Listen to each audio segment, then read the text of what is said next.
Bonjour et bienvenue en Anthropie.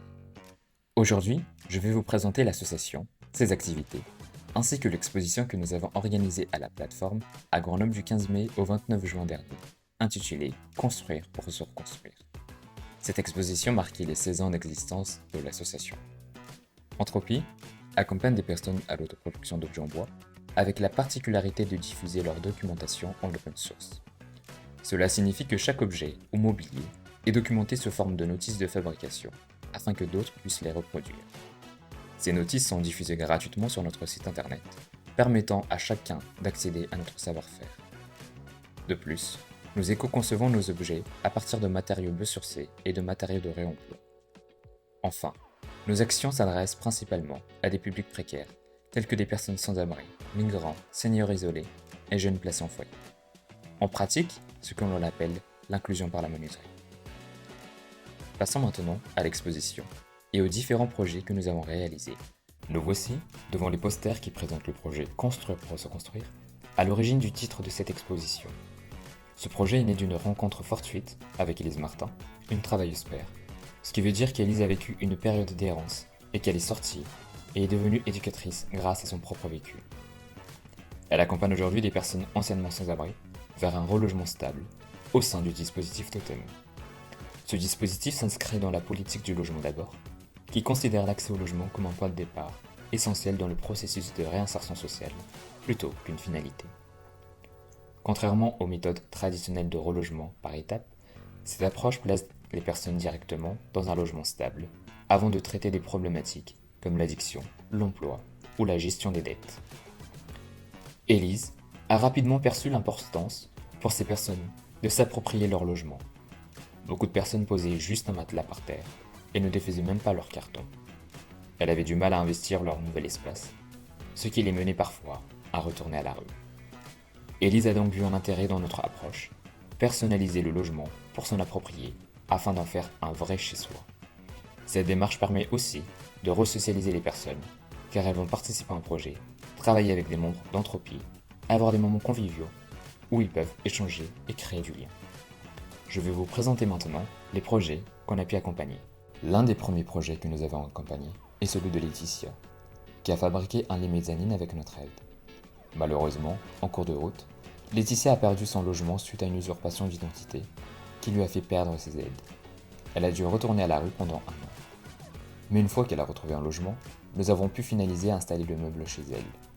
Aujourd'hui, Laetitia est devenue travailleuse pair au sein d'un chez-soi d'abord, une structure qui accompagne des personnes sans abri, souffrant de troubles psychiques sévères. Elle oriente maintenant ses usagers vers notre association pour bénéficier de notre accompagnement du projet Construire pour se construire. Nous avons depuis créé un partenariat avec l'association Un chez soi d'abord. Au fur et à mesure que nous avons réalisé des accompagnements individuels, une nouvelle demande est apparue d'accompagnement de projets collectifs. C'est le cas du projet que je vais maintenant vous présenter, qui concerne l'aménagement de l'espace de détente de l'ODTI, qui signifie Observatoire des discriminations et des territoires interculturels. Une structure qui reloge des personnes migrantes, les accompagne dans leurs démarches administratives et propose des cours de français. Les professeurs de français nous ont sollicité pour aménager cet espace de détente. Ensemble, avec les apprenants et les professeurs, nous avons élaboré un cahier des charges, développé des avant-projets et sélectionné démocratiquement par un vote par approbation la version du projet qui a été réalisée. Lors de chaque séance, nous expliquions le déroulement de l'atelier, tandis que le professeur de français traduisait nos instructions en anglais et en arabe pour les élèves ayant un niveau débutant en français. L'aménagement de cet espace comprend une cuisine, un coin salon avec une bibliothèque, des tables, une table basse gigonne, ainsi qu'une zone de gratuité qui n'est pas représentée sur la maquette. Ces travaux ont été réalisés avec l'aide d'une vingtaine d'apprenants qui se sont rendus dans notre atelier à Mince, dans le Trièves. Enfin, nous avons conçu une crédence en collaboration avec une graphiste.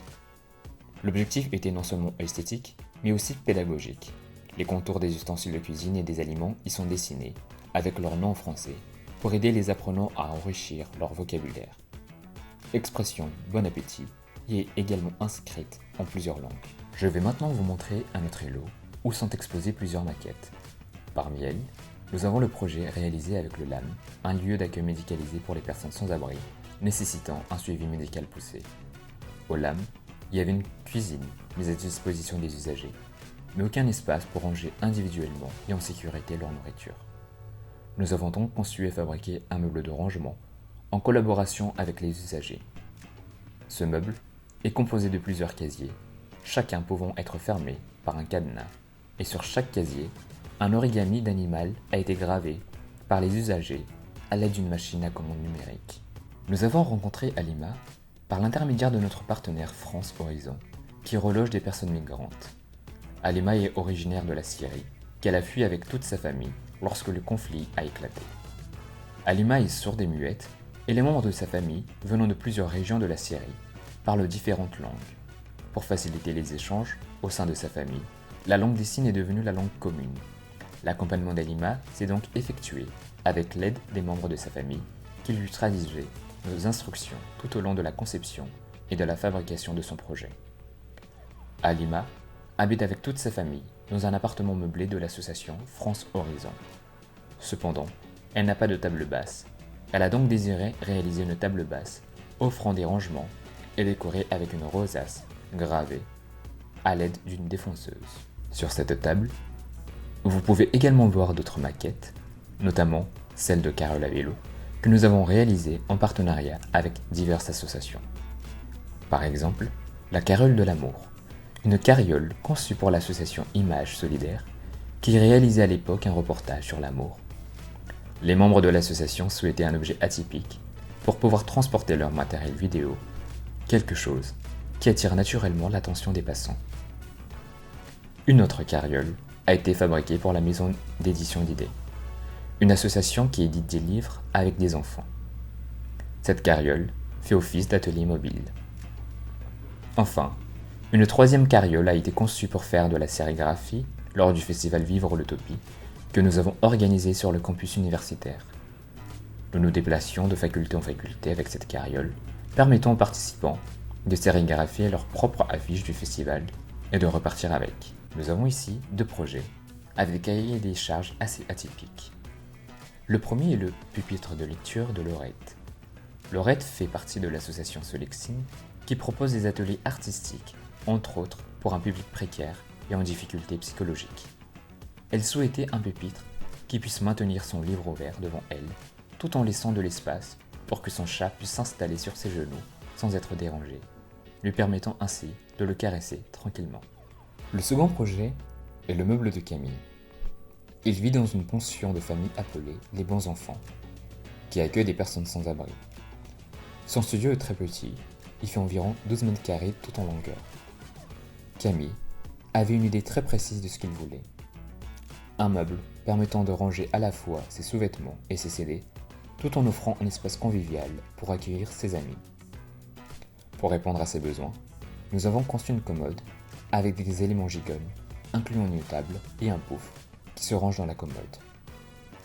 Cela lui permet, avec son lit comme canapé, d'accueillir jusqu'à 3 personnes pour passer des moments festifs dans son petit espace.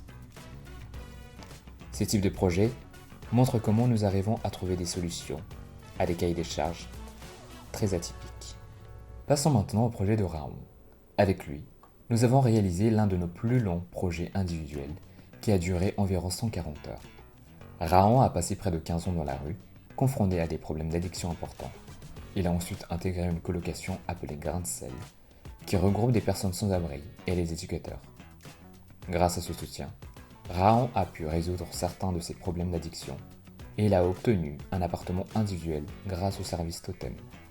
Cependant, lorsqu'on l'a rencontré, il peinait à s'installer et à s'approprier les lieux. Il n'avait pas encore défait ses cartons et n'avait qu'un canapé dans son appartement. Se sentant mal à l'aise à l'idée d'accueillir des visiteurs, car il manquait de séparation entre espace de réception et espace intime. Pour l'aider, nous avons conçu et fabriqué avec lui un lit estral, équipé d'un petit escalier et d'une claustra, permettant de séparer son espace d'intimité de son espace de convivialité. Le lit est également doté de rangements pour ses affaires, puisque son appartement n'avait pas de placard. Aujourd'hui, Raon est jardinier et entretient des jardins potagers pour des personnes âgées à Grenoble. Il s'investit dans l'association Grain de Sel, en accompagnant d'autres personnes sans abri, confrontées à des problèmes similaires. Il participe également à la promotion du projet Construire pour se construire, en intervenant lors de conférences, comme celle que nous avons tenue la veille de l'inauguration de cette exposition à l'école d'architecture de Grenoble. Nous avons également réalisé un autre projet collectif en collaboration avec l'association 3 Amis. Cette association propose un CAP dans le secteur du bâtiment pour des personnes migrantes. L'association faisait face à deux problématiques principales: l'aménagement de leur espace détente et la difficulté à trouver des stages pour leurs étudiants. Pour répondre à ces besoins, nous avons mis en place un stage d'environ 1 mois en Entropie avec 4 groupes d'étudiants de la structure. Chaque groupe a travaillé sur la fabrication d'un canapé et d'une table basse. Les canapés ont été réalisés en 4 essences de bois différentes afin d'initier les étudiants aux variétés de bois présentes en France. L'objectif était non seulement d'aménager l'espace détente de l'association, mais aussi d'offrir aux étudiants une expérience pratique et enrichissante dans leur apprentissage. Entropie.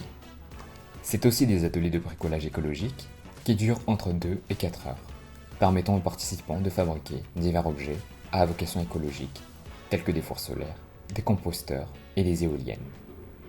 Pour ces ateliers, nous fournissons un kit permettant aux participants de finaliser l'assemblage des objets. Par exemple, sur l'atelier casse à outils, les participants apprennent les bases du bricolage, apprendre à lire des plans, scier et visser. De plus, nous abordons des notions techniques et scientifiques.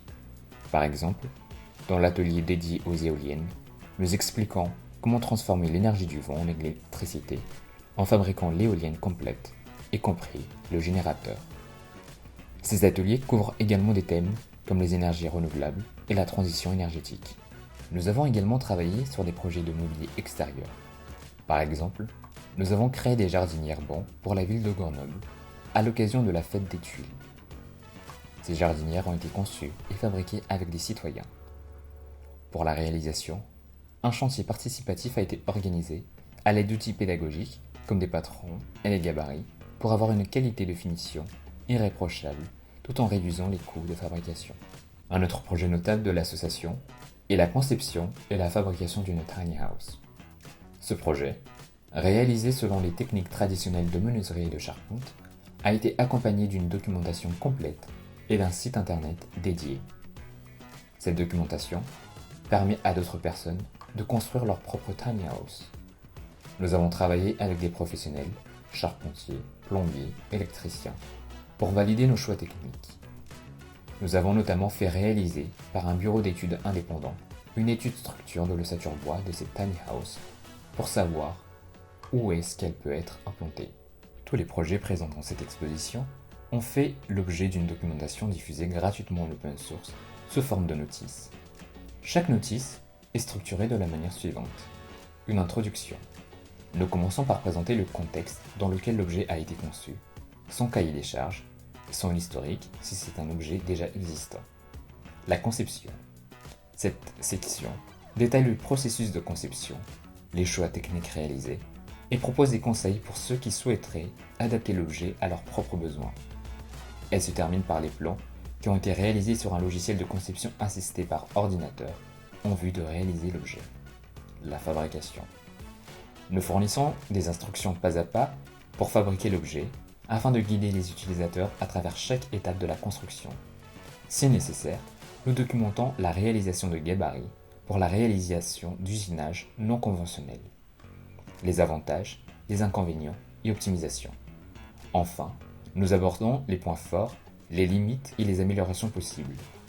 Étant donné que nous travaillons souvent avec un seul prototype, nous signalions les erreurs observées pour aider les futurs usagers à les corriger s'ils souhaitent reproduire l'objet. Si ce que vous avez entendu vous inspire et que vous souhaitez vous impliquer, que ce soit comme bénévole ou en service civique, nous serons ravis d'échanger avec vous sur votre potentielle implication. Rejoignez-nous dans cette aventure où la menuiserie devient un outil de transformation sociale. Merci pour votre attention et à bientôt. Et n'oubliez pas, l'entraide vaincra.